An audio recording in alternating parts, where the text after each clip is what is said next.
కాండము 23వ అధ్యాయము 23:42.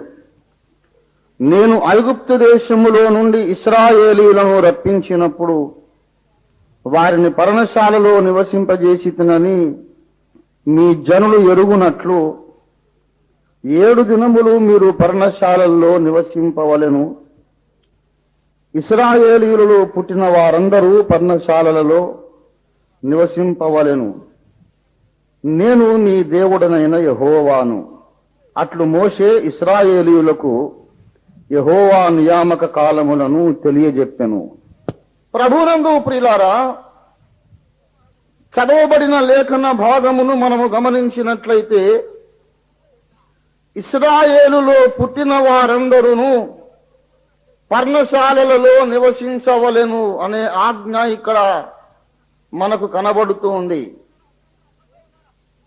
దేవుడు ఇశ్రాయేలు వారికి నియమించిన పండుగలలో ఇది ఒక పండుగ, పర్ణశాలల పండుగ. 41వ వచనంలో చూస్తే, అట్లు మీరు ఏటేటా 7 దినములు యెహోవాకు పండుగగా ఆచరింపవలెను. ఇశ్రాయేలు సమాజము సంవత్సరానికి ఒకసారి 7 దినాలు పర్ణశాలల్లో నివసిస్తారు. అది వారికి ఒక పండుగ అనే విషయాన్ని మనం లేఖనాల్లో చూస్తూ ఉన్నాం. ఈ వచనాలు ఆధారంగా ఈనాడు కొంతమంది దైవజనులు సభలు నిర్వహిస్తూ ఆ సభలకు పర్ణశాల పండుగ అని నామకరణం చేస్తూ ఉన్నారు. సువార్త సభలు, ఉజ్జీవ కూటాలు ఇవన్నీ పాతబడిపోయాయి. పాత పేర్లు ఇవన్నీ కూడా. నూతనంగా కొంతమంది పర్ణశాలలో పండుగ అని సభలకు పేరు పెడుతూ ఉన్నారు. మంచిదే, ఎవరిని విమర్శించాలని కాదు, కానీ అనుసారంగా సందర్భోచితంగా ప్రస్తావిస్తున్నాను. ఈ మధ్య కాలంలో ఈ పేరు ఎక్కువగా ప్రజల నోళ్లలో నానుతోంది, పర్ణశాలల పండుగ, పర్ణశాలల పండుగ అని. కానీ ఆ పేరుకు అర్థం ఏమిటి అనే విషయాన్ని మీ దృష్టికి తెచ్చి ముగించాలని ఆశిస్తూ ఉన్నాను. ప్రియులారా, దేవుని సన్నిధిలో మనము 3 దినాలు 4 దినాలు గడపడానికి 4 దినాలు కొంత సమయాన్ని, ఒక స్థలాన్ని మనం ప్రతిష్ఠించుకుంటాం గనుక దానిని గుడారాల పండుగ అని దాన్ని పిలుస్తూ ఉన్నాం.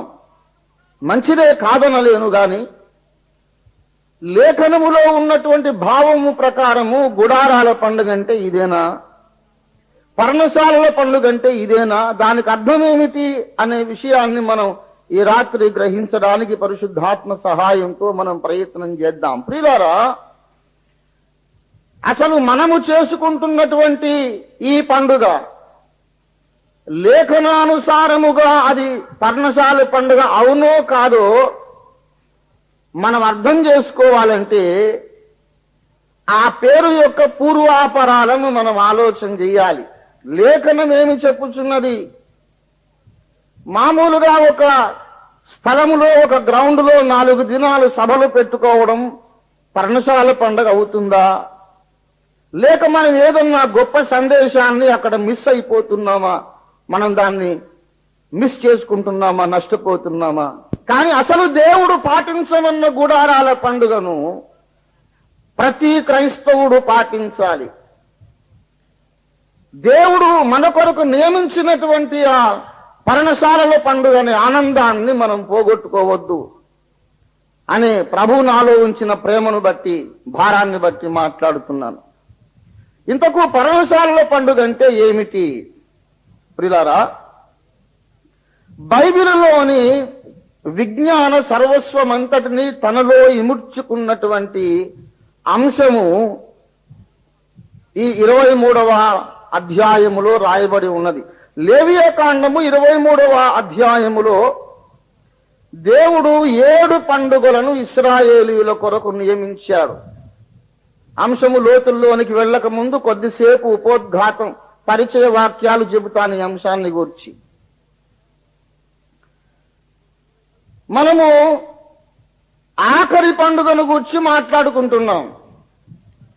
కానీ ఈ పర్ణశాలల పండుగ అనేది లేవియ కాండములో దేవుడు నియమించిన పండుగలలో ఆఖరి పండుగ 7వ పండుగ. ఈ పర్ణశాలల పండగ కంటే ముందు దేవుడు 6 పండుగలను నియమించాడు. వాటన్నిటినీ ఆలోచిస్తే తప్ప ఈ పండుగ అంటే ఏంటో మనకు తెలియదు. 23వ అధ్యాయము 5వ వచనము దగ్గర 1 వేయండి. యెహోవా పస్కా పండుగ జరుగును. 6వ వచనము దగ్గర నంబర్ 2 వేయండి. 15వ దినమున పస్కా తరువాత పొంగని రొట్టెల పండుగ, పులియని రొట్టెల పండుగ జరుగును. 5వ వచనంలోనేమో మొదటి నెల 14వ దినమున యెహోవా పస్కా పండుగ, 15వ దినమున పొంగని రొట్టెల పండుగ. 10వ వచనం దగ్గర చూడండి, మొదటి పంట ఒకదాన్ని తీసుకురావాలి. దీన్ని ప్రథమ ఫలముల అర్పణ పండుగ అని పిలుస్తాం. The feast of the first fruits. తర్వాత 15వ వచనము నుండి 21 వరకు వ్రాయబడిన లేఖన భాగములో వారముల పండుగ ఉన్నది. అది పండుగల వరుసలో 4వ పండుగ. 50వ దినమున జరిగే పండుగ వారముల పండుగ. వారానికి 7 రోజులు, 7 వారాలు లెక్క పెట్టాలి. 7 ఏళ్లు 49. 7 ఏళ్లు 49 అయ్యాక 7వ విశ్రాంతి దినపు మరుదినం అంటే 50వ దినం అవుతుంది. అందుకే దాన్ని పెంతెకోస్తు అన్నారు. గ్రీకు భాషలో పెంతెకోస్తు అంటే 50th డే అని అర్థం. అది 4వ పండుగ. 24వ వచనములో 5వ పండుగ వ్రాయబడి ఉన్నది. అది బూరధ్వనుల లేక శృంగధ్వనుల పండుగ. 27వ వచనములో ప్రాయశ్చిత్తార్థ దినము వ్రాయబడి ఉన్నది. అది నంబర్ 6. 24 దగ్గర నంబర్ 5 వేయండి. బూరల పండుగ 5వది. తర్వాత 27వ వచనములో ప్రాయశ్చిత్తార్థ దినము అది 6వది. తరువాత 33 నుండి 44 వరకు లేక 43 వరకు ఉన్నటువంటి లేఖన భాగములో ఆఖరి పండుగ వర్ణించబడింది, నియమించబడింది. ఆఖరి పండుగ పర్ణశాలల పండుగ. ఈ పర్ణశాలల పండుగ అనుభవంలోనికి మనం నిజముగా రావాలంటే ఊరికే బ్యానర్స్ మీద రాయడం, పోస్టర్స్ మీద రాయడం, ఏదో మనం పేరు పెట్టుకోవడం కాకుండా నిజముగా మనం పర్ణశాలల పండుగలోకి రావాలంటే అంతకు ముందున్న 6 పండుగల అనుభవాలలో గుండా మనము ప్రయాణం చెయ్యాలి. మన జీవితంలో ఒక పస్కా ఉండాలి. మన జీవితంలో ఒక పొంగని రొట్టెల పండుగ దినం ఉండాలి. మన జీవితంలో ఒక ప్రథమ ఫలముల పండుగ ఉండాలి. ఒక పెంతెకోస్తు పండుగ ఉండాలి. మన జీవితంలో ఒక బూరల పండుగ ఉండాలి. మన జీవితంలో ఒక ప్రాయశ్చిత్తార్థ దినం ఉండాలి. ఆ తరువాతే మనం నిజముగా పర్ణశాలల పండుగ జరుపుకోవడం సాధ్యపడుతుంది. ఏదో నమ్మి బాప్తిస్మం పొందిన ప్రతివాడు పర్ణశాలకు రాడండి. పర్ణశాల అనగా అర్థం ఏంటో తెలుసా? దేవుని సన్నిధిలో నివసించుట, దేవుని సన్నిధిలో జీవించుట. లేవియా కాండము 23వ అధ్యాయము 40వ వచనము చూడండి. మొదటి దినమున మీరు దబ్బ పండ్లను, ఈత మట్టలను, గొంజి చెట్ల కొమ్మలను చూస్తున్నారా? 23వ అధ్యాయం 40వ వచనం. దబ్బ పండ్లను, ఈత మట్టలను, గొంజి చెట్ల కొమ్మలను, కాలువల యొద్ద నుండి నిరవంజి చెట్లను పట్టుకొని 7 దినములు మీ దేవుడైన యెహోవా సన్నిధిని ఉత్సహించుచూ ఉండవలెను.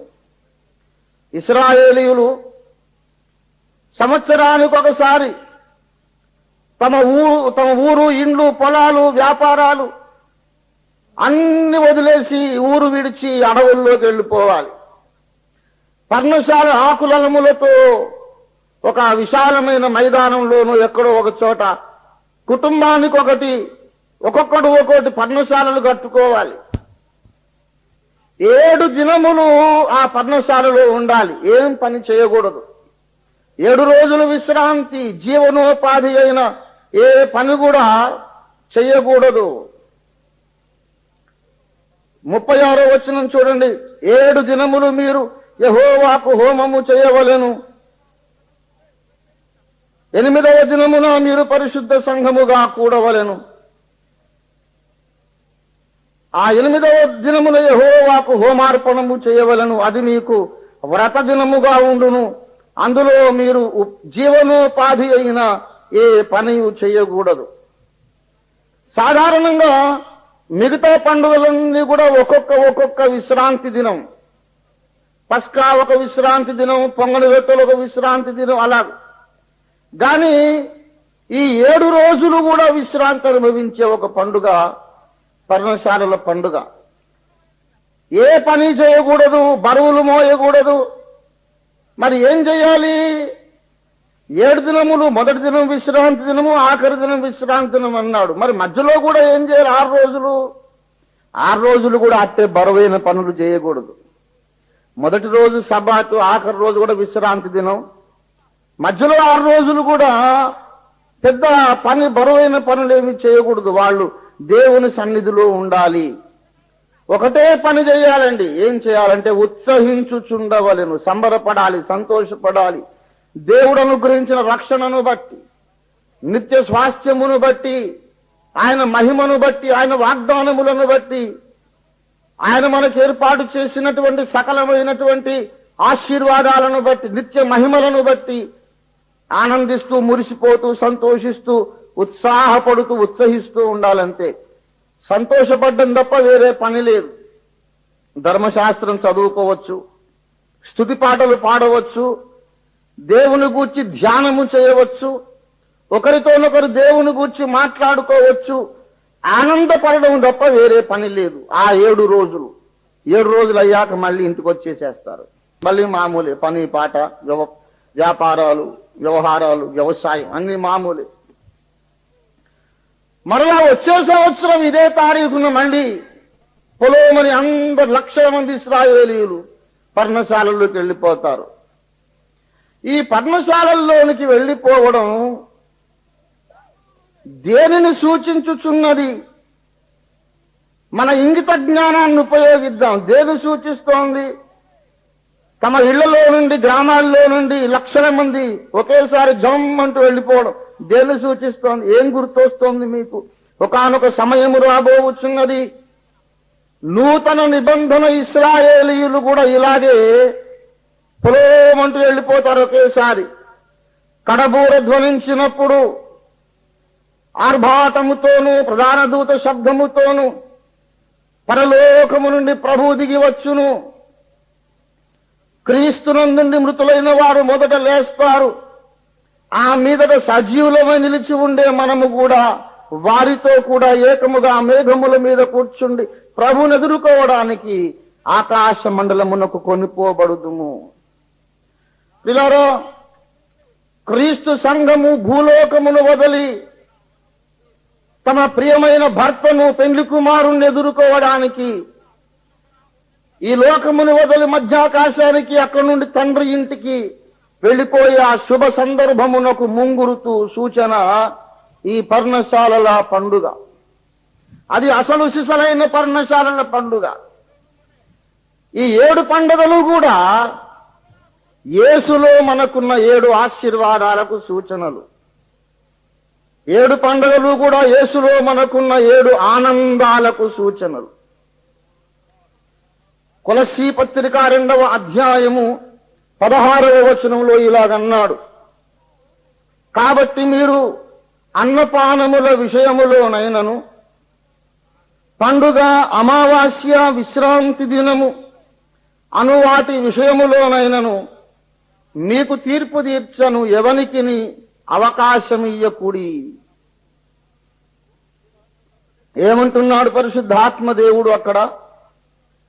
ఓ కొలస్సీ విశ్వాసులారా, కొలస్సీ 2:16 చదివాను.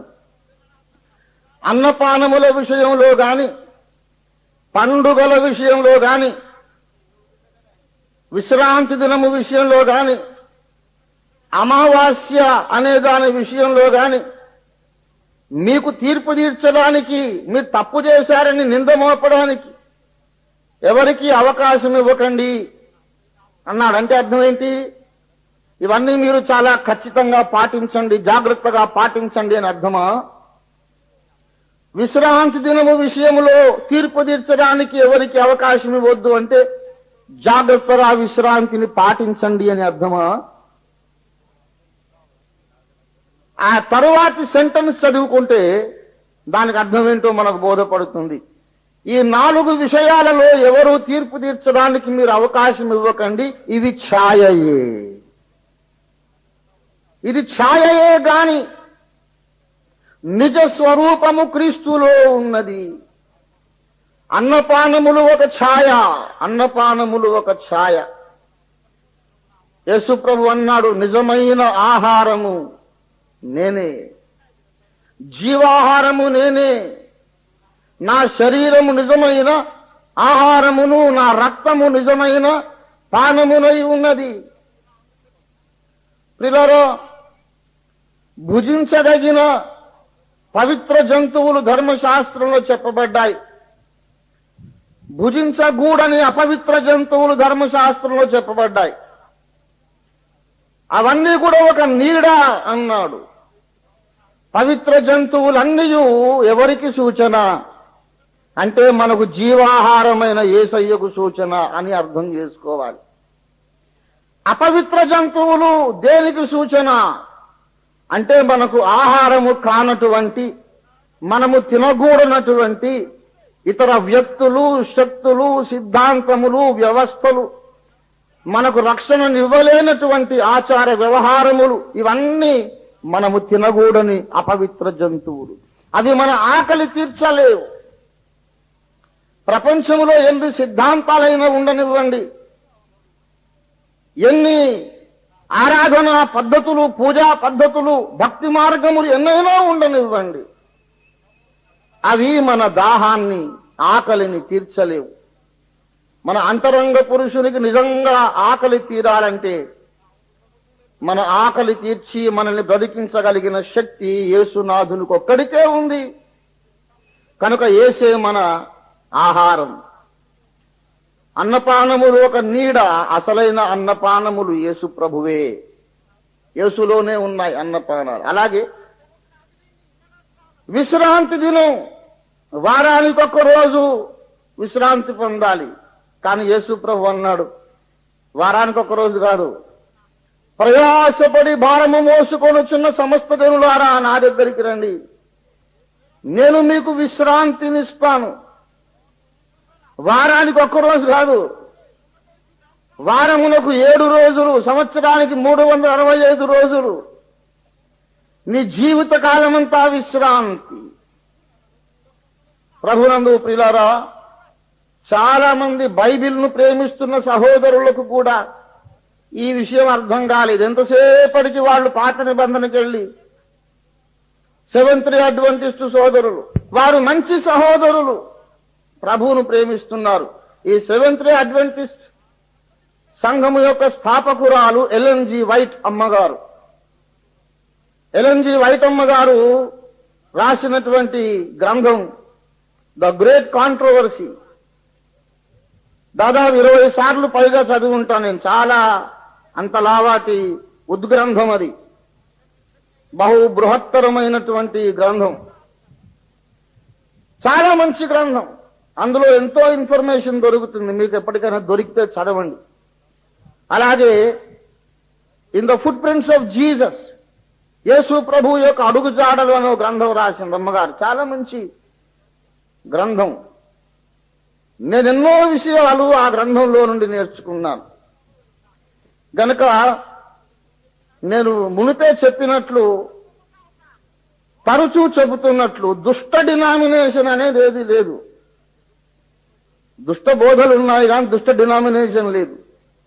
ఎందుకంటే ప్రతి డినామినేషన్ లో కొందరు సత్యాన్వేషకులు ఉన్నారు, యథార్థవంతులు ఉన్నారు.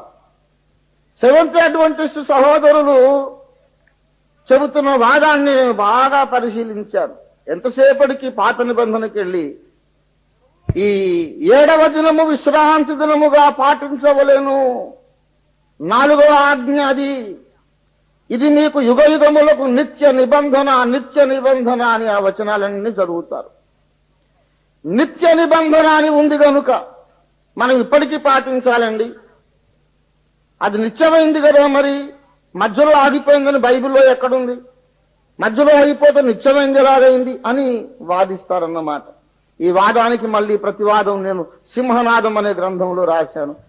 మీరు చాలా మంది కొనుక్కున్నారు, కొనుక్కొని వారు ఇప్పుడు కొనుక్కొని తప్పకుండా చదవండి. నిత్య నిబంధన అని ఇప్పుడు నా అంశం కాదు కనుక బైబిల్ తీసి చెప్పట్లేదు. ఆదికాండం 17వ అధ్యాయంలో సున్నతి నిబంధన నియమించినప్పుడు కూడా దేవుడు అన్నాడు, ఇది తరతరములకును నీకును నాకును మధ్య నిత్య నిబంధన అన్నాడు. నిత్య నిబంధన అని విశ్రాంతిని గూర్చి మాత్రమే కాదు, సున్నతిని గూర్చి కూడా అన్నాడు. మరి అదెందుకు పాటించరు? వాక్య సారాంశమును మధించకపోతే ఇలాగే ఉంటుంది, పరిస్థితులు ఇలాగే ఉంటాయి. ఇలాగే చిక్కుల్లో పడిపోతాం. పిల్లరా, ఇశ్రాయేలీయులు వారమునకు ఒకరోజు పొందిన విశ్రాంతి అది నీడ, అది క్రీస్తునందు మనకున్న నిత్య విశ్రాంతికి సూచన. వారమంతా కష్టపడి పనిచేస్తారు, ఒకరోజు విశ్రాంతిగా ఉంటారు. ఆ చిత్రము గమనించినప్పుడు, ఆ సన్నివేశాన్ని ఊహించుకున్నప్పుడు, ఓహో యేసయ్యలో నేను కూడా నా ప్రయాసములు మాని విశ్రాంతి పొందుతున్నానన్నమాట అని మనకు అర్థమవుతుంది. ప్రకటన 14:13లో ఇప్పటి నుండి ప్రభువునందు మృతునందు మృతులు ధన్యులు అని ఉంది కదా. అక్కడ వారు తమ ప్రయాసములు మాని విశ్రాంతి పొందుదురు, వారి క్రియలు వారి వెంట వెళ్ళును. హెబ్రీ పత్రిక 4వ అధ్యాయము 10వ వచనం చూడండి. కాబట్టి దేవుని ప్రజలకు విశ్రాంతి నిలిచి ఉండదు. హెబ్రీ 4:10. ఎందుకనగా దేవుడు తన కార్యములను ముగించి విశ్రమించిన ప్రకారం ఆయన యొక్క విశ్రాంతిలో ప్రవేశించిన వాడు కూడా తన విశ్రాంతిలో తన కార్యములను ముగించి విశ్రమించును. యేసు ప్రభు వారు శిలువ మీద వ్రేలాడినప్పుడు సమాప్తమైనది అని చెప్పి తల వంచి తన ఆత్మను అప్పగించెను. ఏమిటి సమాప్తమైంది? మానవ జాతి సభ్యులు, ఆదాము కుటుంబ సభ్యులు రక్షణ పొందడానికి వారి పాపములకు ప్రాయశ్చిత్తము చేసే మహా కార్యక్రమము సమాప్తమైనది. రక్షణ యజ్ఞము సమాప్తమైనది. దీనికెవరు కలపలేరు, ఏవి తీసేయలేరు దీంట్లో నుంచి. మనము రక్షణ పొందడానికి ఎంత ఖరీదు అవసరమో, ఆఖరి పెన్ని, ఆఖరి సెంటు, ఆఖరి నయా పైసా కూడా రుణం చెల్లించేశాడు. ఆయన విమోచన క్రయధనముగా తన ప్రాణాన్ని చెల్లించాడు. ఒక పైసా అప్పు కూడా మిగుల్చలేదు, మన అప్పంతా తీర్చేశాడు. గనుక ఇప్పుడు మనము రక్షణ కొరకు ప్రయాసపడనక్కరలేదు. రక్షణ కొరకు మనము చెమటలు దక్కి పరుగులు తీయనక్కరలేదు. యేసునందు విశ్వాసం ఉంచిన వాడు రక్షణ కొరకు ప్రయాసపడడు. ఉచితముగా దొరికిన ఈ మహాకృపా రక్షణను ఆనందించి అనుభవించి ప్రభువును స్తుతిస్తాడు. ఇది నమ్మవారికి ఉచితముగా కలుగు నీతి అయ్యున్నది. మీరు విశ్వాసము ద్వారా కృపచేతనే రక్షింపబడి ఉన్నారు. దేవుని బిడ్డలారా, నయా పైసా ఖర్చు లేకుండా, కాస్తంత ప్రయాస కూడా లేకుండా, కేవలము నమ్మినంత మాత్రాన మన పేరు జీవ గ్రంథంలో రాయబడడం, నరకాగ్నిలో మనం ఇక పడిపోము అని దేవుడు వాగ్దానం చేయడం ఎంత అద్భుతమైన సంగతి. దేవుని ప్రేమ ఇదిగో జనులారా భావంబునందెలియరే. దేవుని ప్రేమ ఇదిగో జనులార భావంబునందెలియరే. కేవలము నమ్ముకొని నా పరలోక జీవంబు మనకబ్బును. కేవలము నమ్ముకొని నా పరలోక జీవంబు మనకబ్బును. యేసుక్రీస్తును పేరున రక్షకుడు వెలసినాడిల లోపల. యేసుక్రీస్తును పేరున రక్షకుడు వెలసినాడిల లోపల. దోషకారి జనులతో ఎంతో శుభ సుభాషలను బలికినాడు. దోసకారి జనులతో ఎంతో సుభాషలను పలికినాడు. దేవుని ప్రేమ ఇదిగో జనులార భావంబునదలియరే. కేవలము నమ్ముకొనిన పరలోక జీవంబు మన కబ్బును. కేవలము నమ్ముకొనిన, నమ్మిక మాత్రం ఉంచుము, నీవు దేవుని మహిమను చూచెదవన్నాడు. Only by trusting in the blood of Jesus Christ you get eternal salvation free of cost. Because the cost has been paid on the cross of Calvary for you. Even the last penny has been paid. నీ రుణం తీరిపోయింది, రుణం తీరిపోయింది. నీ రుణపత్రము మేకులకు కొట్టి దానిపై చేవ్రాతను యేసు తన రక్తంతో తుడిచేశాడు. దేవుని బిడ్డలారా, ఉచితముగా ఇంత గొప్ప రక్షణ దొరకడం ఎంత ఆశ్చర్యం. మనుషులు ఎంత ప్రయాసపడుతున్నారు, ఎంతెంత కష్టపడుతున్నారు, ఎంతెంత ఖర్చు చేస్తున్నారండి, ఎంత యాతన పడుతున్నారు. మైళ్ళు నడుస్తారు, లక్షలు ఖర్చు చేస్తారు, శరీరాన్ని కృషింపజేసుకుంటున్నారు. ఎందుకయ్యా అంటే ఒక్కోసారి శరీరాన్ని గాయపరుచుకుంటున్నారు కూడా. ఎందుకు బాబు అలా చేస్తున్నావు? నా ఆత్మ నరకాగ్నికి వెళ్లకుండా ఉండేందుకు. ఇలా నన్ను హింసించుకున్నా కనీసం ఇప్పుడైనా ఆ దేవుడికి దయ కలుగుతుందేమోనని మనుషులు ప్రయాసపడుతూ ఉన్నారు. గాని రక్షణ కలగడం లేదే. నాయనా, జీవితమంతా ప్రయాసపడ్డావు, దేహాన్ని గాయపరుచుకున్నావు. ఈ రాత్రి చచ్చిపోతే మోక్షానికి వెళ్తానని నీకు గ్యారంటీ ఉందా? నిర్ధారణ దొరికిందా? లేదండి అంటాడు. నేను అడిగాను ఒక మునీశ్వరుణ్ణి. ఒక చెక్క బల్లకు వెనక నుంచి మేకులు కొట్టి ఉన్నాయి, దాని మీద పడుకొని ఆయన ఏదో జపం చేస్తూ ఉన్నాడు. దగ్గరికి వెళ్ళి అడిగాకు, చిన్నవాడినప్పుడు అమాయకమైనటువంటి ధైర్యం, ఎవరండి మీరు మేకుల మీద పడుకున్నారని అడిగా. కోపంగా చూశారు. నేను అమాయకంగా పసిపిల్లవాడిని కదా నవ్వుతున్నా. ముఖం ప్రసన్నంగా మారిపోయింది.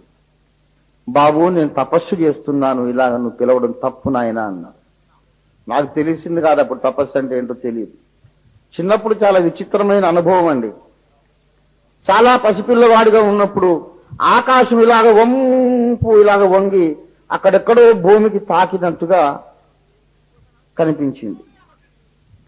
ఆ స్పాట్ చేరుకుంటే చూరు పట్టుకుని ఎలకలెక్కినట్టు అక్కడి నుంచి ఆకాశం పట్టుకుని ఎక్కి ఏసై దగ్గరికి వెళ్ళిపోవచ్చు కదా అని ఐడియా వచ్చింది. ఇక నడవడం మొదలు పెట్టా. ఎంత వెళ్ళినా ఆ స్పాట్ దొరకదు, ఇంకా అంత దూరం ఉంటుంది. అంటే అమాయకమైన ప్రేమ. ప్రభువుని చూడాలి, యేసు ప్రభువుని చూడాలి, నా కొరకు ప్రాణం పెట్టాడు కదా. అలా ఆ ఏసయ్య పిచ్చిలోనే పెరిగి ఆ పిచ్చిలోనే ఇలా పండిపోయా. ఏసయ్యను చూడాలి. అప్పుడు అమ్మా నాన్న వీళ్ళు ఏమైపోతారని ఐడియా లేదు. అలా వెళ్ళి అడవిలోకి వెళ్ళిపోయా.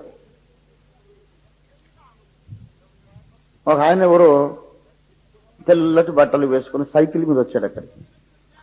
ఏంటి బాబు ఇక్కడ తిరుగుతున్నావు, ఎవరివి? హెడ్ మాస్టర్ గారు అబ్బాయి కదా అన్నాను. అవునండి. ఎక్కడికి వచ్చావు అంటే పరలోకానికి వెళ్దామని ఇక్కడికి వచ్చానన్నా. ఆహా, పద ఇంటికి పద, పొద్దుగుంకుతుంది నాయన, నక్కలు తోడేళ్లు తిరుగుతూ ఉంటాయి ఇక్కడ, పద అని తీసుకొచ్చాడు. మా ఇంటి మూల మలుపు మీద ఆగి, అదే కదా మీ ఇల్లు, పద అన్నాడు. నేను వెళ్దామని 4 అడుగులేసి వెనక్కి తిరిగి చూశాను. ఆ మనిషి మాయమైపోయి లేడు. I believe even today he was an angel. లేకపోతే ఆ రాత్రి ఏమవుతుందో, చచ్చిపోదునేమో. ఇలాంటి పిచ్చి పనులు కొన్ని చేసేవాడిని. దేవుడు ఎంతో కాపాడాడు నన్ను. అలాంటి ఒక పిచ్చి పని చేసిన సందర్భంలో మళ్ళీ అడవిలోకి వెళ్ళా. అప్పుడు ఈయన మునీశ్వరుడు దొరికాడు. వెళ్ళి అమాయకంగా కొట్టి అడిగా, ఏంటండి చేస్తున్నారు ఇక్కడ, ముళ్ళ మీద పడుకున్నారు ఏంటని అడిగి. ముందు కోపంగా చూసి ప్రసన్నంగా మారిపోయాడు. బాబు, నేను తపస్సులో ఉన్నాను, ఇలా పిలవడం తప్పు నాయన. అంటే నాకు తెలియదండి తపస్సు అని. మీకు గుచ్చుకుంటుంది కదా అని నేను అడుగుతున్నాను. గుచ్చుకోవట్లేదా మీకు అని అన్నాను. అంటే అవును గుచ్చుకుంటుంది నాయన, చూడు నెత్తడి బొట్లు కూడా చూడు. మరి ఎందుకు ఇలా చేస్తున్నారు అంటే నా పాపాలు క్షమించబడాలని, నా కర్మ ఫలము నన్ను విడిచిపోవాలని, చచ్చిపోతే మోక్షానికి వెళ్ళాలని ఆశగా ఉంది నాయన. భయం వేస్తుంది, చచ్చిపోతే యమగుండంలో పడిపోతానని భయంగా ఉంది బాబు, అందుకే ఇలా చేస్తున్నాడన్నాడు. ఎంతకాలం అయింది ఇలా చేయబట్టే? కొన్ని సంవత్సరాలు అదే తపస్సులో ఉన్నాడు. ఆహా, మరి మీ పాపాలు క్షమించబడినాయా అండి అని అడిగాను. లేదు నాయన అన్నాడు. మరి ఇంకా ఎందుకు చేస్తున్నారు ఈ పని? ఆ దేవుడికి ఎప్పటికైనా నా మీద దయగలుగుతుందేమోనని నాయన, మరి ఇంకేం చేయాలో తెలియలేదన్నాడు. నాకు అప్పుడు సువార్త చెప్పడం తెలియదు. దేవుని బిడలారా, మనుషులు ఎంత యాతన పడుతున్నారండి. ఒక్క రక్తపు బొట్టు నేను కార్చలేదు, చిన్న ముళ్ళు గుచ్చుకున్నంత బాధ కూడా పడలేదు.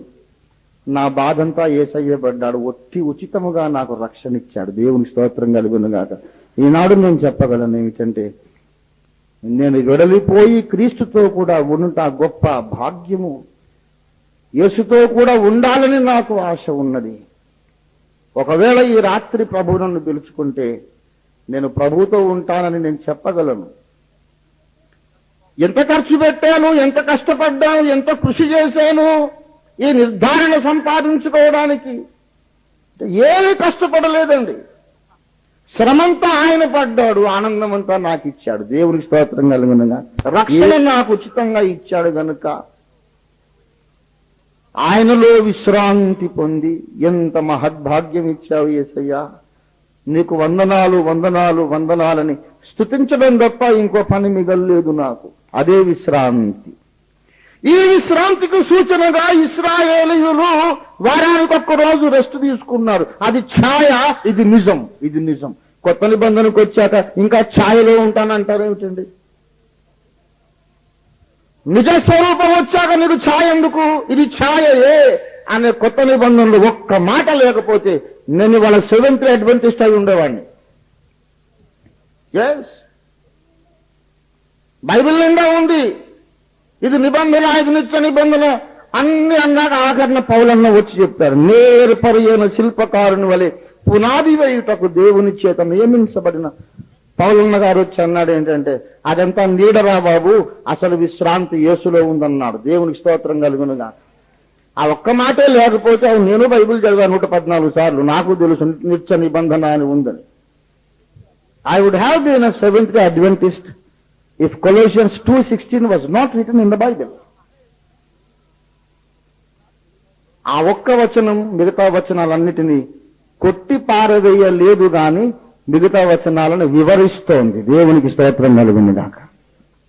ప్రియులారా, అసలు రియల్ సబాత్, నిజమైన విశ్రాంతిని అనుభవించేది నేనే. సెవెంత్ అడ్వెంటిస్ట్ వారికి అసలు విశ్రాంతి లేదు. ఇంకా ఏమనుకుంటున్నారంటే, ఈ దినం పాటించకపోతే నరకంలో ఎక్కడ బారేస్తారని భయం భయంగా బ్రతుకుతున్నారు. యేసులో నాకు భయాలన్నీ పోయినాయి, ఆనందము విశ్రాంతి మిగిలింది. అది నిజమైన విశ్రాంతి. దేవుని స్తోత్రం కలుగును గాక. గనుక ఈ విశ్రాంతి ఒక నీడ, అన్నపానాలు ఒక నీడ. ఇవి తినాలి అవి తినొద్దన్నాడు, అదంతా నీడ. దానికి అర్థం ఏంటంటే, యేసును మాత్రమే తినండి, ఇంకా దేన్ని తినొద్దు, ఇంకెవరిని తినొద్దు. యేసును తింటే బ్రతుకుతావు, ఇంకా ఏది తిన్నా చచ్చిపోతావు అని అర్థం. అది నీడ, యేసేమో నిజమైన ఆహారం. వారానికి ఒక రోజు విశ్రాంతి ఒక నీడ, అసలైన విశ్రాంతి యేసులో ఉంది. అలాగే పండుగలు ఒక నీడ. పండుగలు ఒక నీడ. పర్ణశాలలు సంవత్సరానికి ఒక్కసారి ఊరొదిలి అడవుల్లోకి వెళ్లి పర్ణశాలల్లో ఆనందంగా వారం రోజులు గడపడం నీడ. అసలైనటువంటి పర్ణశాల క్రీస్తులో ఉన్నది. క్రీస్తులో ఉన్న అసలైన పర్ణశాల మనకు యోహాను సువార్త 14వ అధ్యాయములో వ్రాయబడి ఉన్నది. యోహాను సువార్త 14 2-3 వచనాలు చదువుతున్నాను. నా తండ్రి ఇంట అనేక నివాసములు కలవు, లేని ఎడల నేను మీతో చెప్పుదును. మీకు స్థలము సిద్ధపరచ వెళ్ళుచున్నాను.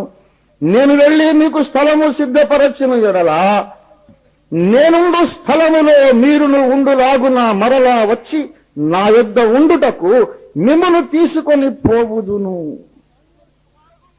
నేను మళ్ళీ వస్తాను, ఆర్భాటముతో ప్రధాన దూత శబ్దంతో నేను వస్తాను.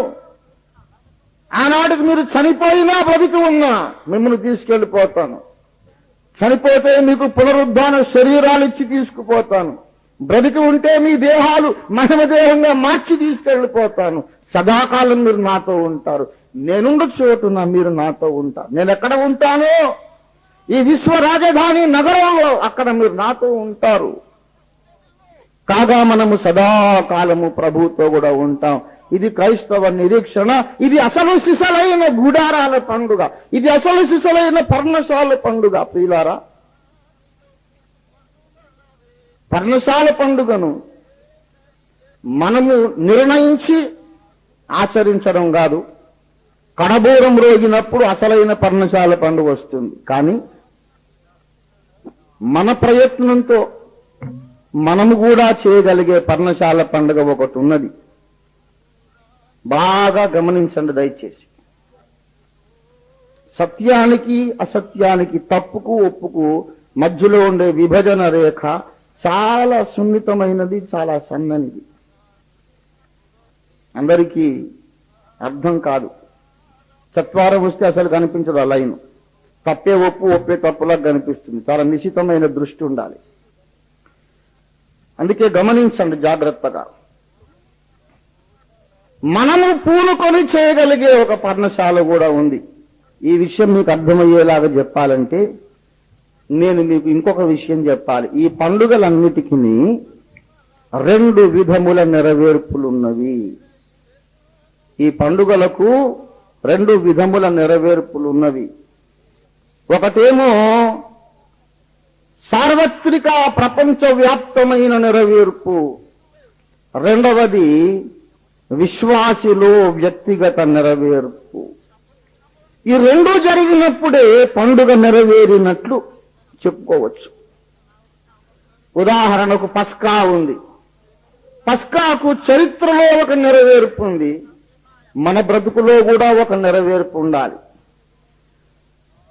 పస్కాకు చారిత్రక నెరవేర్పు ఎప్పుడండి? ఎప్పుడు?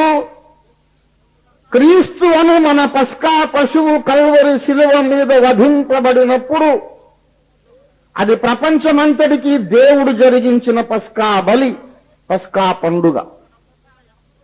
That's a historical universal feast of Passover. ఈ లోకానికే కాదు, అన్ని లోకాలకు పస్కా బలి అది. అందుకే ఈ పాటలో రాశారు, ఇందాక పాఠం చూశారు, యేసుని యాగమే తీర్చును ఈ విశ్వ వ్యధ అని. విశ్వం అంటే ఇలాంటి లోకాలు కోట్లు ఉంటాయి, అన్నిటికీ యేసు బలి కావాలి. ఇది చాలా లోతైన విషయం. నా మహిమ ప్రపంచం అనే గ్రంథం చదవండి దయచేసి.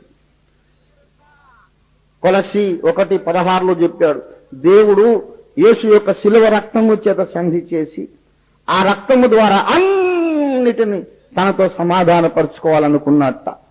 అన్నిటినీ అంటే అర్థం ఏంటంటే అవి భూమి మీద ఉన్నవి గాని, ఆకాశం మీద ఉన్నవి గాని, దృశ్యమైనవి గాని, అదృశ్యమైనవి గాని, వాటన్నిటినీ యేసు రక్తము ద్వారానే సమాధానపరుచుకోవాలని తండ్రి అయిన దేవుని అభీష్టమైనదని కొలస్సీ 1:16 రాయబడింది, 1:19 రాయబడింది. గనుక ప్రియులారా, యేసుక్రీస్తు యొక్క రక్తము మొత్తం విశ్వానికంతటికీ కావాలి. విశ్వానికంతటికి కావలసినటువంటి బలి ఈ భూమి అనే గడ్డ మీద జరగబోతోంది గనుక, వింటున్నారా? అన్ని లోకాలకు కావలసినటువంటి రక్త ప్రోక్షణం ఈ భూగ్రహం మీదనే జరగబోతోంది గనుకనే ఈ భూమికి పునాది దేవుడు వేస్తున్నప్పుడు దేవకుమారులంతా వచ్చి ఆనందించి జయధ్వనులు చేశారట.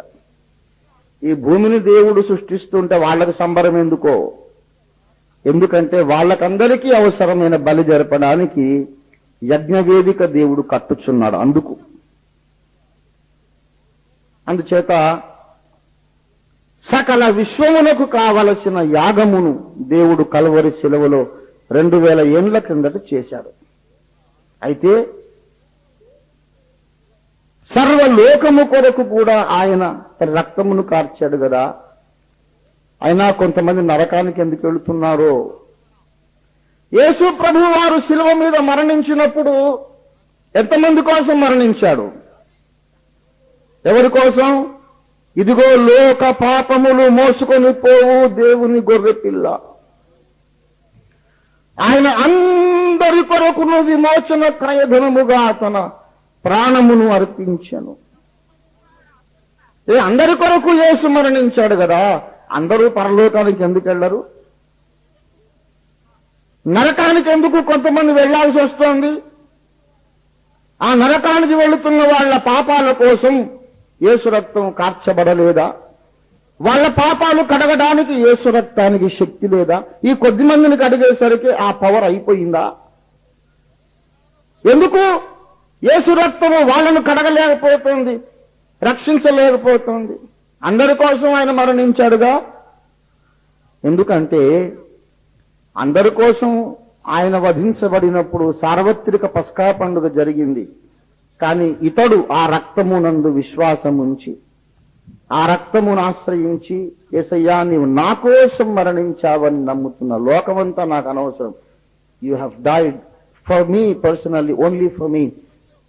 Even if I were alone a sinner, the rest of the world was holy and righteous. If I alone were a sinner, you would have done the same sacrifice for me.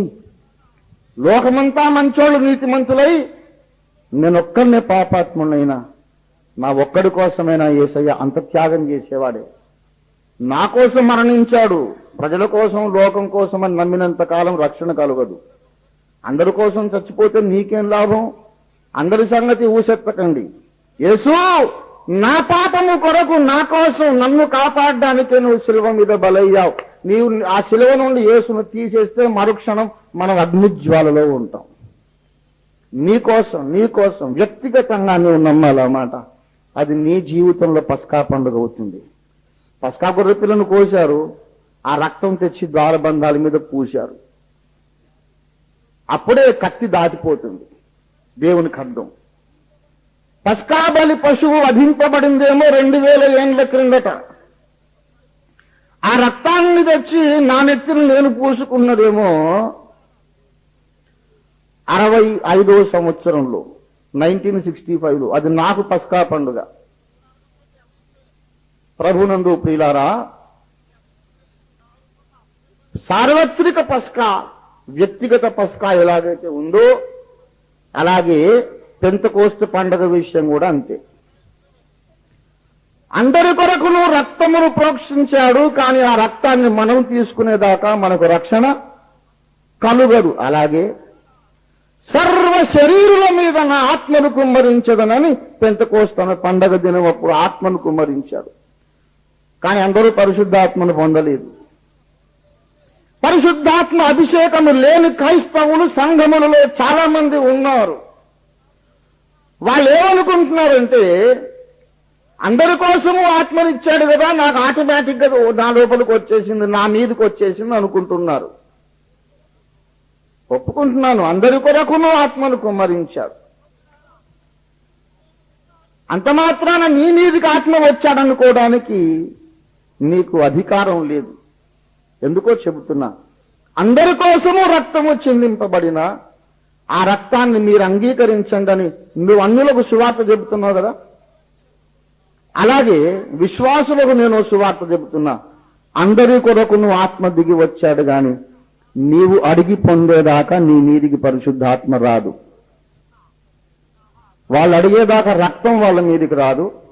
నీవు అడిగేదాకా పరిశుద్ధాత్మ నీ మీదికి రాదు. పరిశుద్ధాత్మను గోరుమా, జీవమా, యేసు ప్రభుని పేరట వేడుమా. లూకాసు వార్త 11:12 వచనంలో తన్ను అడుగు వారికి పరిశుద్ధాత్మను ఎంతో నిశ్చయముగా ఇచ్చును. అడిగే వాళ్ళకి ఇస్తారు తప్ప అడగని వాళ్ళకి కాదు. యేసు మరణించినప్పుడు లోకమంతటా చారిత్రకంగా పస్కా జరిగింది. మనము నమ్మి బాప్తిస్మం పొందినప్పుడు మన బ్రతుకులో పస్కా జరిగింది. పరిశుద్ధాత్మ దిగి వచ్చినప్పుడు, మేడగదిలో దిగి వచ్చినప్పుడు లోకమంతటికి పెంతెకోస్తు పండుగ. నేను అడిగి పరిశుద్ధాత్మ అభిషేకం పొందినప్పుడు నాకు వ్యక్తిగత పెంతెకోస్తు పండుగ. అలాగే పర్ణశాల పండుగ కూడా చెబుతున్నా వినండి. ఈ చివరి 3 పండుగల్లో ఒక తిరకాసు ఉంది. మొదటి 4 పండుగలు మొదట చరిత్రలో జరిగినాయి, తర్వాతే మన బ్రతుకుల్లో. మొదటి 4 పండుగలు ముందు సార్వత్రికంగా జరిగాక మనలో జరిగినాయి. ముందు సార్వత్రిక పస్కా బలి, తర్వాత మనం మారు మనసు పొందినప్పుడు మన బ్రతుకులో పస్కా బలి. సార్వత్రికంగా పరిశుద్ధాత్మ కుమ్మరించబడ్డాడు, తర్వాత మనం అడిగినప్పుడు మన మీదికి పరిశుద్ధాత్మ దిగొచ్చాడు. మొదట ప్రపంచవ్యాప్తంగా, తర్వాతనే మన మీదికి. మొదట చరిత్రలో జరిగింది, తర్వాత మన బ్రతుకులో జరిగింది. చివరి 3 ఉన్న తిరకాసు ఏంటంటే ఇది రివర్స్ అవుతుంది ఆర్డర్. వ్యక్తిగతంగా మనలో బూరల పండుగ జరగాలి, తర్వాతనే సార్వత్రిక బూరల పండుగ. వ్యక్తిగతంగా మనలో ప్రాయశ్చిత్తార్థ దినం ఉండాలి, ఆ తర్వాతే ప్రపంచవ్యాప్త విశ్వవ్యాప్త ప్రాయశ్చిత్త పండుగ. వ్యక్తిగతంగా మనలో పర్ణశాల పండుగ జరగాలి, ఆ తర్వాతే సార్వత్రిక పర్ణశాల. ఏమండి, సార్వత్రిక పస్కా ఎప్పుడు? యేసు శిలువ మీద యజ్ఞముగా మరణించినప్పుడు. సార్వత్రిక పెంతెకోస్తు పండుగ ఎప్పుడు?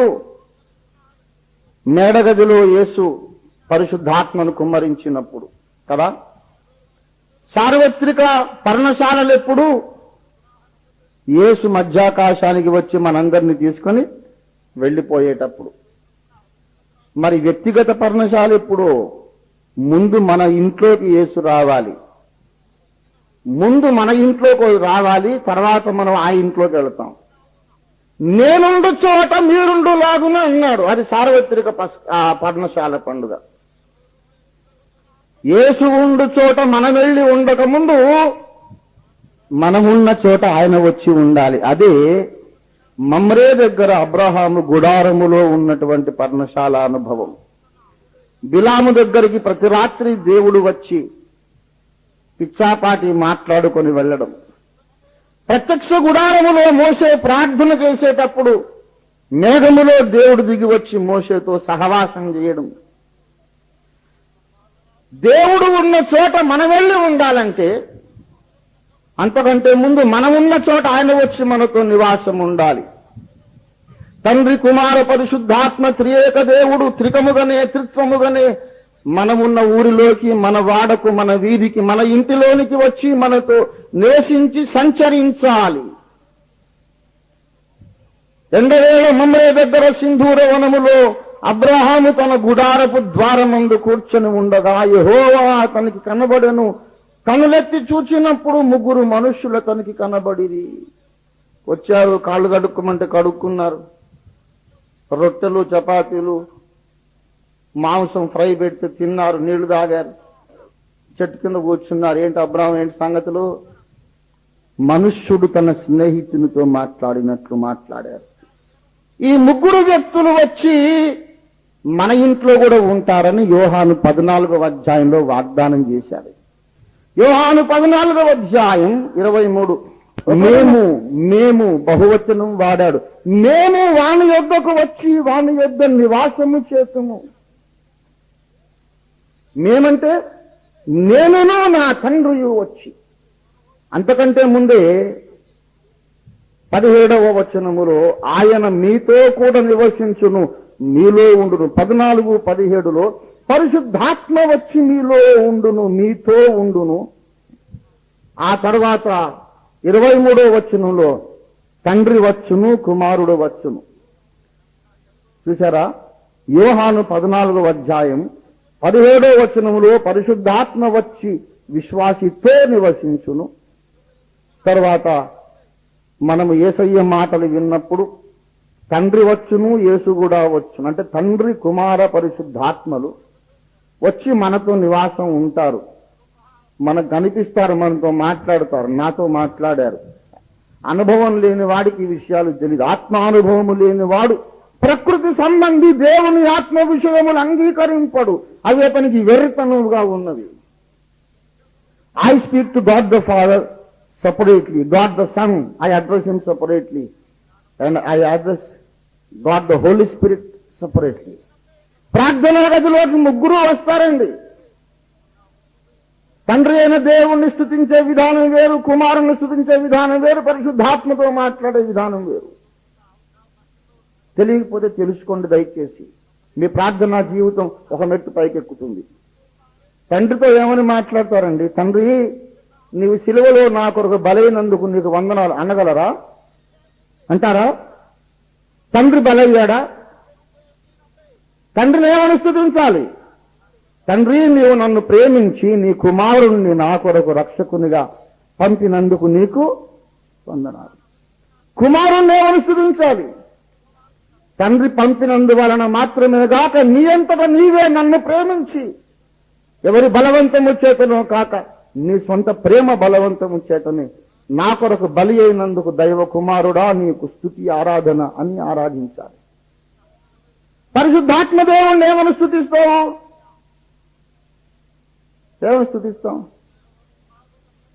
తండ్రి అయిన దేవుడు తన కుమారుణ్ణి పంపెనని, కుమారుడు నా కొరకు బలి ఆయనని అర్థమగునట్లు నా మనోనేత్రాలు తెరిచినందుకై పరిశుద్ధాత్మదేవా నీకు వందనాలు అని చెప్పాలి. ప్రియులారా, అది అసలు విషయం. తండ్రి చేసిన కార్యము వేరు, కుమారుడు చేసిన కార్యం వేరు, పరిశుద్ధాత్మ చేయుచున్న కార్యాలు వేరు. ఈ ముగ్గురిని వేరువేరుగా మనం ఆరాధించి ప్రేమించాలి. నన్ను నా శిష్యులు, నా అభిమానులు, నా సహోదరులు ప్రేమిస్తారు. వాళ్ళు నా శరీరాన్ని ప్రేమిస్తారా, ఆత్మను ప్రేమిస్తారా? శరీరానికి అన్నం పెడతారు. ఏమండి? శరీరము కేవలము నిష్ప్రయోజనము, ఆత్మే ముఖ్యము. గనక ఆత్మకు ఆహారముగా నీవు చదువుకోవడానికి ఒక బైబిల్ ఇచ్చేదము. నీ శరీరాన్ని మేము అసలు పట్టించుకోమని అన్నం పెట్టలేదు అనుకోండి, అది నిజమైన ప్రేమ అవుతుందా? నన్ను ప్రేమించేవారు నా ఆత్మకు కష్టం కలగకుండా చూసుకోవాలి, నా శరీరానికి ఆయాసం కలగకుండా చూసుకోవాలి, అలాగే నా మనస్సును కూడా గాయపరచకుండా చూడాలి. ఓఫీర్ గారి శరీరమును నేను ఎంతో ప్రేమించదను, కాళ్ళు పిసికెదను, భోజనం పెట్టేదను, కానీ మనస్సును గాయపరిచే మాటలు మాట్లాడేదను. అంటే అది ప్రేమేనా? నా కాళ్ళు పిసుకు పనికి మాలినోడా, నా కర్మ కొద్ది దాపురించావురా మట్టి ముఖం, అసలు నువ్వు ఎందుకురా సేవకు వచ్చావు? నువ్వు సేవకు రాకపోతే దేశం చాలా బాగుపడును కదా అని శరీరాన్ని మాత్రం చాలా ఏమండి మసాజ్ చేసి, కాళ్ళు విసికి, మిఠాయిలు తినిపించి తినరా దౌర్భాగ్యుడా, మెక్కు, బాగా మెక్కు, ఇందుకేగా సేవకు వచ్చావు, నా కర్మ తిను అంటూ పెట్టారనుకోండి, శరీరానికి బాగానే సుఖంగా ఉంటుంది కానీ మనస్సు గాయపడుతుంది. నన్ను ప్రేమించేవాడు నాలోని అన్ని భాగాలను సుఖపెట్టాలి. నా శరీర సుఖం సంగతి పట్టించుకోవాలి. ఓహో, ఆత్మను మనస్సును గాయపరచొద్దన్నారు కదా అని నన్ను చాలా పొగుడుతూ నన్ను జపాన్ తుమ్మ రేగు కంప మీద పడుకోబెట్టారు అనుకోండి, మీరు మహానుభావులండి, మీరు దొరకడం నా మహద్భాగ్యం అని చెప్పి నాకు శ్రవణానందకరంగా నన్ను పొగుడుతూ శ్లాఘిస్తూ ప్రశంసిస్తూ ముళ్ళ పడక మీద పడుకోబెట్టారనుకోండి, ఆనందంగా ఉండగలనా? నాలో భాగములు శరీరము, ఆత్మ, ప్రాణము, హృదయము అన్నిటినీ సుఖపెట్టిన వాడే నిజమైన అభిమాని. అలాగే దేవుణ్ణి ప్రేమించేవారు దేవుడిలోని త్రిత్వమును ప్రేమించాలి, తండ్రిని ఆరాధించాలి, కుమారుణ్ణి ఆరాధించాలి. చాలా మందికి అర్థం కావట్లేదు. పరలోకంలో స్తుతించారండి. ప్రకటన గ్రంథము 7వ అధ్యాయం, ప్రకటన గ్రంథము 7వ అధ్యాయం 10వ వచనం.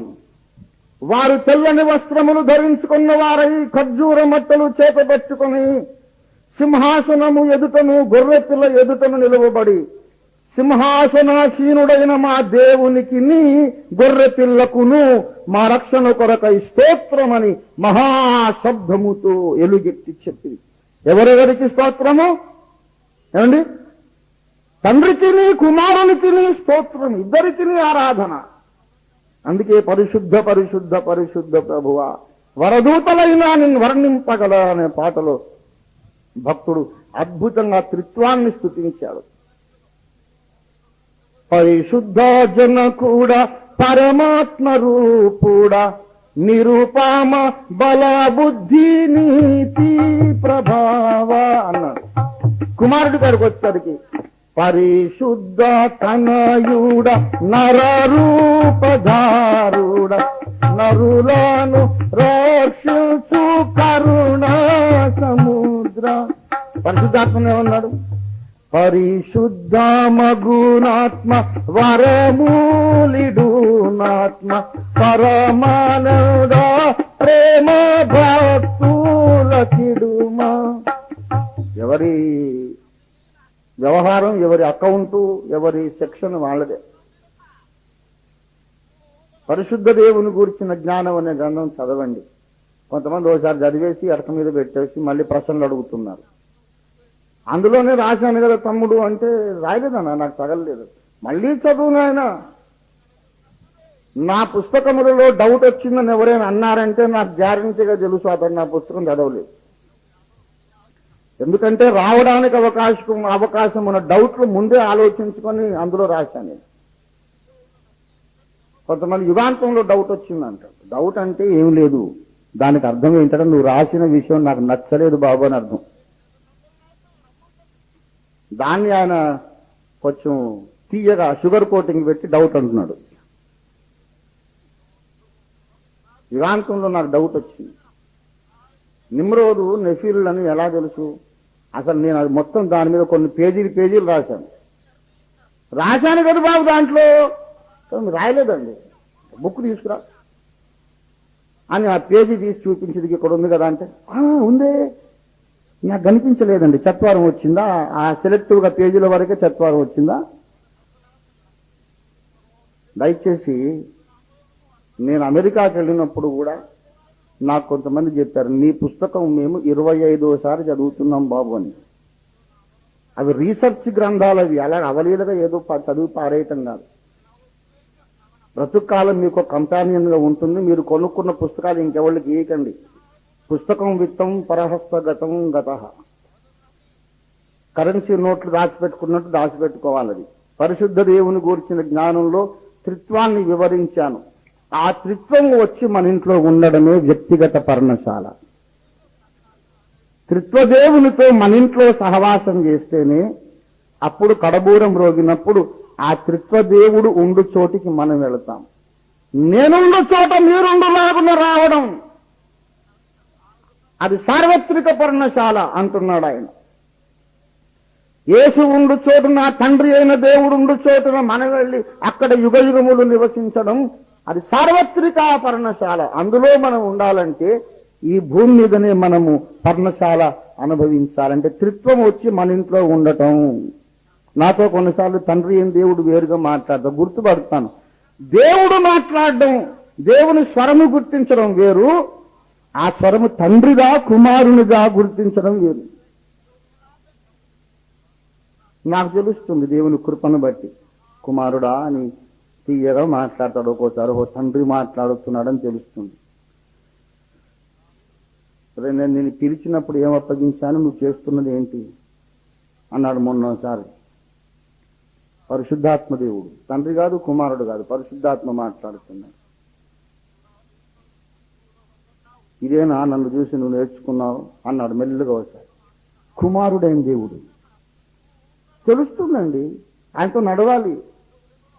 సోది కబుర్లు, కొండములు ఆడడము, దుర్వార్తలు ప్రచారం చేయడం, వాళ్ళింట్లో ఏం జరిగింది, వీళ్ళింట్లో ఏం జరిగింది, ఏమండి ఈ లోకాభిరామాయణం, లోక రాజకీయాలు, దీంతో టైం గడుపుతుంటే దేవునితో ఎప్పుడు సహవాసం చేస్తారు? దేవునితో నడవండి. హనోకు దేవునితో నడిచెను, నోవహు దేవునితో నడిచెను, అబ్రహాము యెహోవాకు ఆతిథ్యం ఇచ్చెను. ఆ భక్తుల విశ్వాసాన్ని మనం అనుకరిద్దాం. దేవునికి స్తోత్రం కలుగును గాక. హల్లెలూయా, హల్లెలూయా. పర్ణశాలల పండుగనగా సంఘము ఎత్తబడే దినమని అర్థం. అది అసలైన పర్ణశాల. క్రైస్తవ సమాజమో, నీవు పరలోక పర్ణశాలలోకి వెళ్ళాలని దేవుని సంకల్పమై ఉన్నది. ఆ పరలోక పర్ణశాలల పండుగలోనికి, సంఘము ఎత్తబడే పర్వదినములోనికి మనం వెళ్ళాలంటే ఆ దేవుడు మన ప్రార్థనా గదిలో మనకు త్రిత్వముగా ప్రత్యక్షమయ్యే అనుభవంలోనికి ఎదుగుదాం. అలాగ ఎదుగకపోతే, నీ బ్రతుకులో పర్ణశాల దేవునికి లేకపోతే ఆ పర్ణశాల పోగొట్టుకుంటావేమో. జాగ్రత్త. దేవుడు నీకు జాగ్రత్త పడే వివేకము, విచక్షణ, జ్ఞానము, జాగ్రత్త దయచేయునుగాక. ప్రార్థన చేసుకుని ముగించుకుందాం. అందరూ తలలు వంచారు. పర్ణశాలల పండుగనగా కడబూరం రోగినప్పుడు మనము ఎత్తబడే అనుభవం. పర్ణశాల కొరకు సిద్ధపడుతున్నావా?